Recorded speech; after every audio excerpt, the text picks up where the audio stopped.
Hey guys, welcome back to my channel. So I am so excited to be back and filming again. You might have noticed that I didn't post any videos this week. I've been trying to post 2 to 3 videos a week. I'm really sorry about that. I had some things happen, some personal things in my life, and I guess I kind of took a break from filming. I know I'm new to this and I should really be posting as much as I can, but I did deal with a death in the family and I just didn't have the time, unfortunately, to film for you guys. I hope that you understand that. But I am back and hopefully I can get a few videos out for you this week to make up for that. So today is going to be a pretty exciting video for me. I'm going to talk about some products that I just don't grab for. So what I mean by that, it might not necessarily be a bad product or it might be a bad product, but for some reason, I just don't feel a pull to use these products. And I thought it would be interesting just to show you guys that, and maybe you guys could tell me if there are products like this for you as well. I mean, I am a fucking makeup addict, so I have tons of makeup and I sometimes just get distracted by new things and I don't end up picking up certain things. But then a lot of times there are things that I continuously use even though I have a ton of other makeup products. So I thought it would be fun to do this video. If you guys like it, of course, give it a thumbs up. You can hit that subscribe button and hit the bell, of course, if you want to get notified for my future videos, because of course you do not want to miss out on those. But without blabbing too much, because I tend to do that in my videos, let's get into it. Alright guys, so the first product that I am going to talk about is actually something that I got in BoxyCharm.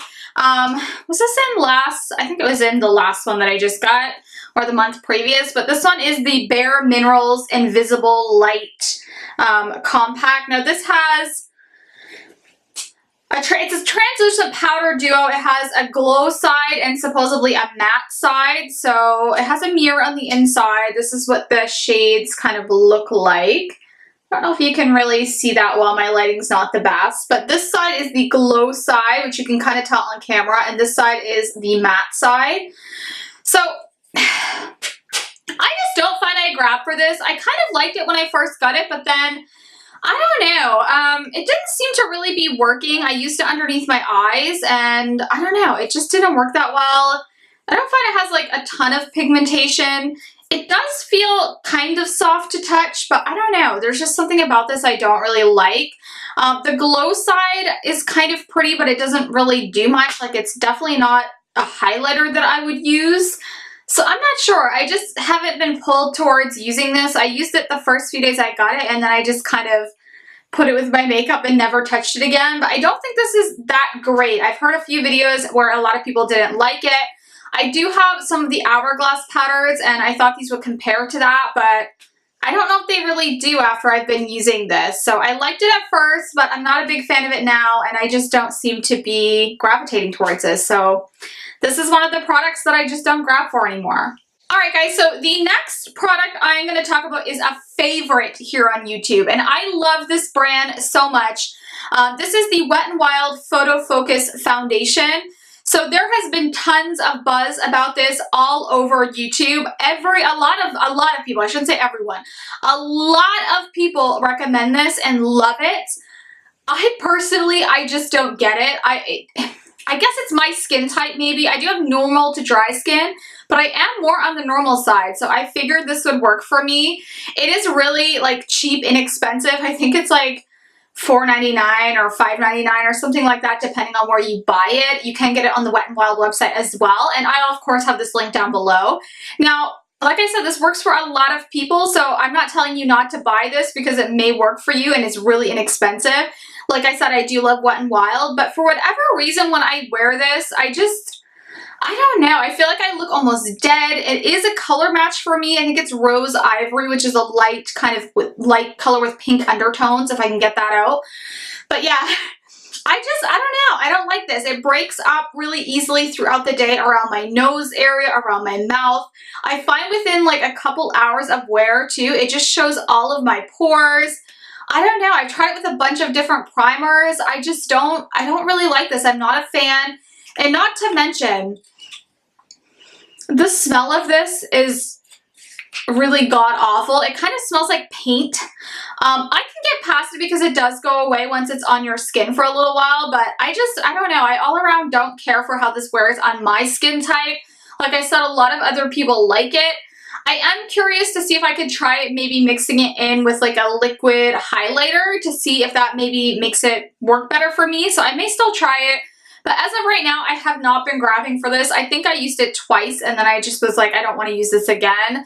But yeah, I did try it with a couple different primers when I did test it out, but it just was not my favorite. So I just don't find I grab for this. If it works for you, that's awesome because like I said, it is really inexpensive and hey, if it works for you, it works for you. So the next product is also a foundation, and this is also from a brand that I really like. So just in saying this, these brands a lot of them I really like, and I use a lot of their products. It's just these products didn't work for me, or I just don't grab for them.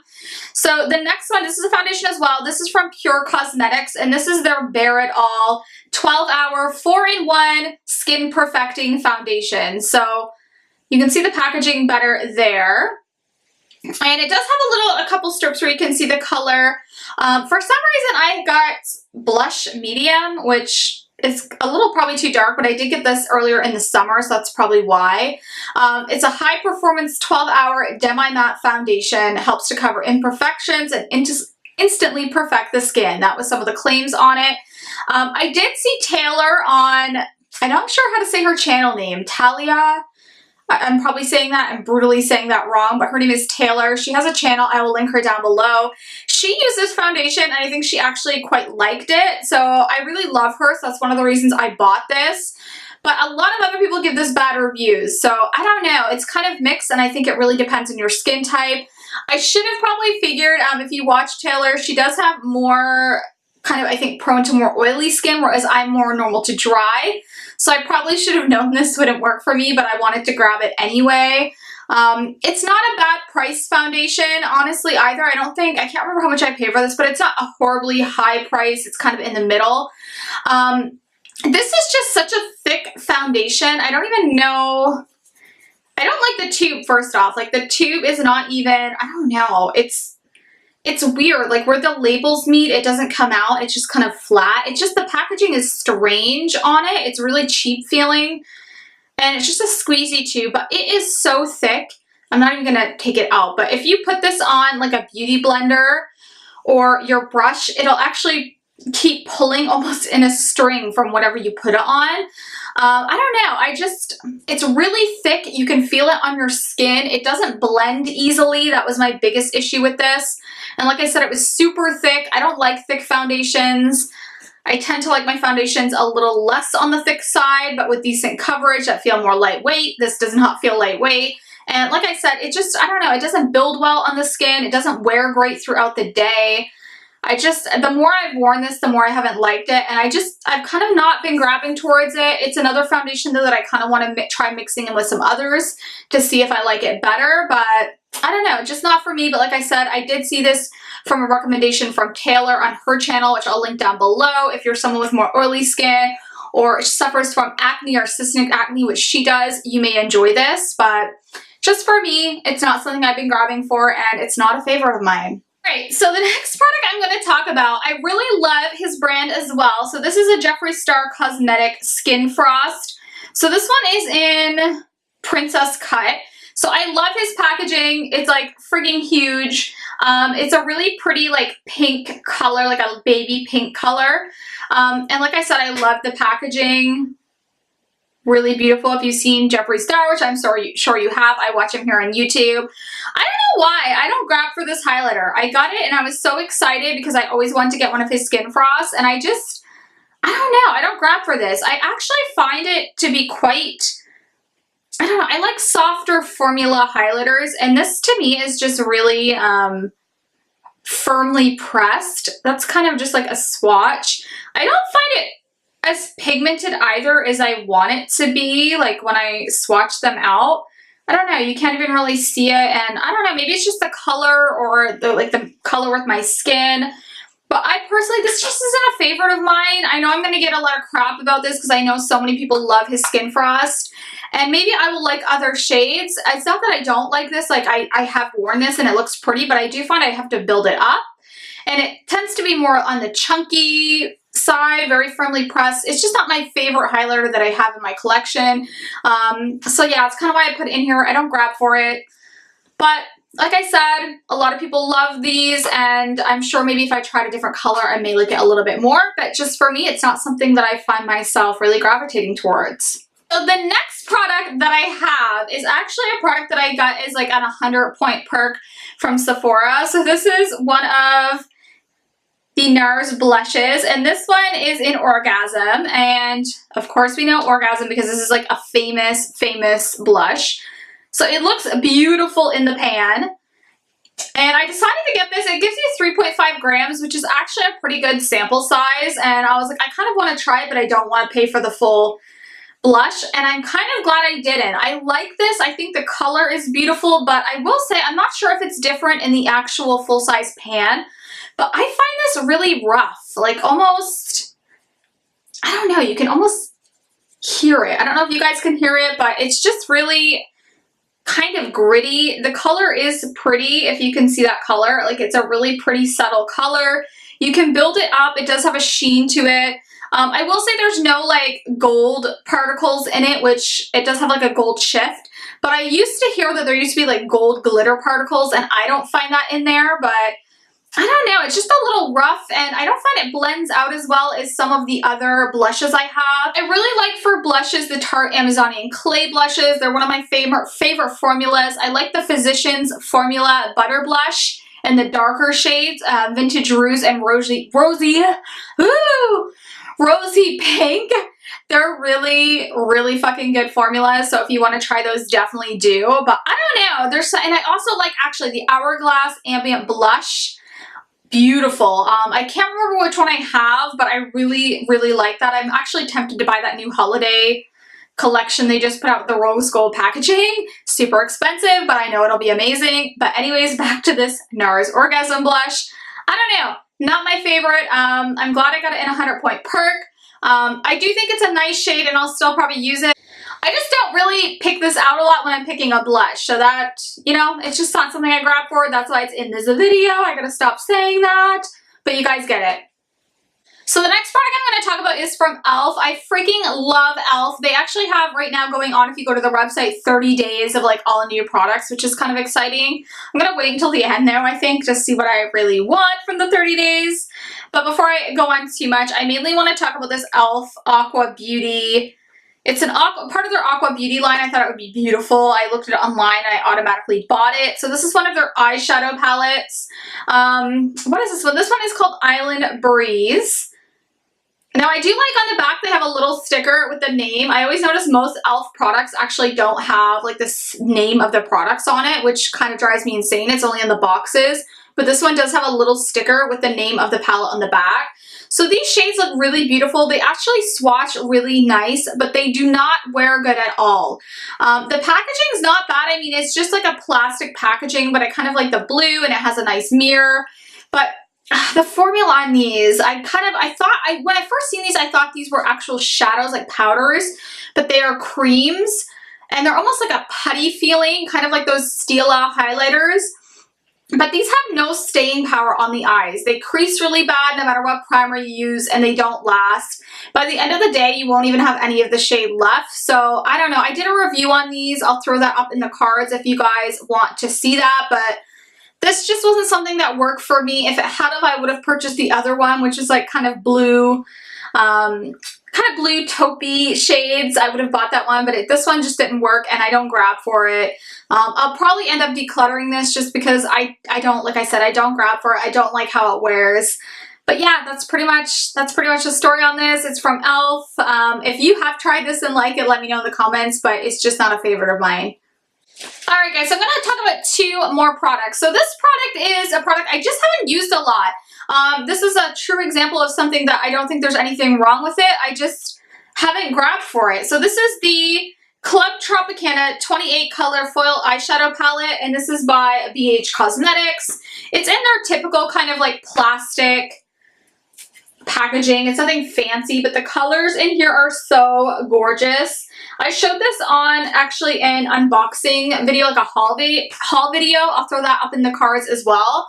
But I don't know. I used this a couple times. It does have more of a chalky feel, which I assumed it would have that feel where it is from BH Cosmetics. It is fairly inexpensive.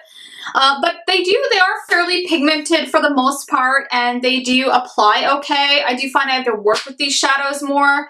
But I don't know. I just don't grab for this. I have so many eyeshadow palettes that it's like when I'm looking, I just grab the easy one. The easiest ones, I should say, to use, especially when I'm working. I'm just like, okay, I know I can create a look with this one in like 5 seconds, and I grab that. So I don't know. It's just not one I've been grabbing for. I do think it's a pretty palette, and honestly, I didn't pay very much for this palette at all. I think I paid under 20 bucks for it, which is a really good deal. And if you do use a setting spray or a little bit of water with these, the color payoff is a lot better, but I don't know. It's just not my go-to. It's nice to have in my collection, and I probably will use it some. I'm not saying it's a bad palette. Like I said, I just don't use it a ton. All right, so the last product is actually a hair product. So I was drawn to this. I have no idea why. It's by Herbal Essence. This is a dry shampoo. It is the volume edition, and it's white grapefruit and Moza mint. Oh, I'm probably saying that wrong, but it just sounded really enticing. It's paraben and gluten-free, which is kind of nice. I don't know. I just thought it looked really pretty. It's part of a new line they had. It smells really good when it's sprayed, and I think that's what really drew me in, is the smell. I opened it and smelled it, and I was like, ooh, it smells so good. I can imagine this in my hair. And I thought I always would like to have some volume in my hair, but I don't know. This does nothing for my hair when it's actually greasy. If I put this in my hair, it just, I don't know what it does. If you have your hair curled and you want some texture, this is okay. But for actually like cleansing out some of the oils, this did nothing for me. I actually found like it kind of made my hair a little bit greasier. So I don't know, I wanted to love this. I did because of the smell, and I do like the scent of a lot of Herbal Essence products, but I don't know, this just didn't do it for me. Honestly, let me go back here. So I would recommend, if you're gonna get a dry shampoo from the drugstore, I would go with Batiste. They have all kinds of different ones. Not the volumizing, like the extra large volumizing one. I hate that one. But any of the normal kinds and the different kind of scents are really nice, and they actually do a pretty good job. Alright guys, so that's going to do it for this video. If you liked it, of course, as I said before, give me a thumbs up. If any of these products, you know, really work for you and they're your favorites, take no offense to it. Some of them are actually good products. I just don't grab them every day. I have a big collection, like a lot of you probably, or maybe some of you don't. But whatever your situation is, they're just not something that I grab every day. I have other products that I grab more. And in saying that, later this week, I think I'm going to film a video actually on the products that I actually grab frequently, so things that I actually use every day. So if you're interested in seeing that, let me know. I think it's going to be a fun video. I think I'll try to do these every few months, so you kind of get a feel for the things that I like and the things that I'm not using as much, and the things that might be worth your money and not worth your money. Like I said, if you have a difference in opinion, that's awesome. Doesn't matter. We're all, you know, we all have different opinions. That is absolutely fine. But anyways, guys, like I said, thank you so much for watching. Thank you for bearing with me this week and understanding why I haven't been posting, but hopefully I will get back more into a routine this week. I appreciate you guys, and yeah, comment down below anything you want to. I always love to interact with you guys. Have a great day, and I will see you in my next video, guys.